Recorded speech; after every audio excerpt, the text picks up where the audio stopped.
Hi guys, ఈరోజు ఒక special వంటకం చూపిస్తాను చూడండి. దానికి ముందుగా వెజిటేబుల్స్, ఉల్లిపాయలు, పచ్చిమిరపకాయలు, టమాటో ఇవన్నీ కట్ చేసుకోవాలి.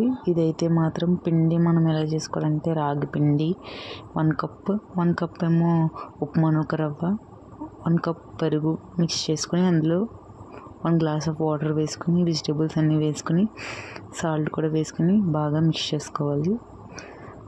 బాగా ఫుల్గా మిక్స్ అయ్యేలాగా మళ్ళీ కొన్ని వాటర్ వేసుకుని బాగా మిక్స్ చేసుకోవాలి. దోశ ప్యాటర్న్ వచ్చేదాకా మిక్స్ చేసుకుని ప్యాన్ పెట్టుకుని ఆ మిక్స్ చేసింది మనం ప్యాన్ మీద ఆయిల్ వేసుకోవడమే. దీన్ని ఏమంటారో నాకు కూడా పెద్ద ఐడియా లేదు. ఇదైతే మంచిగా దోశగా హెల్తీగా కూడా ఉంది, ఎందుకంటే మనం రాగి పిండి వేసాం కాబట్టి, ఇంకా వెజిటేబుల్స్ ఇవన్నీ వేసాం కాబట్టి. ఇంకా క్యారెట్, బీట్రూట్ కూడా వేసుకోవచ్చు.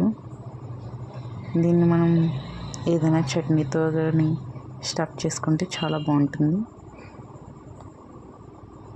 ఇదైతే చాలా టేస్టీగా ఉంది.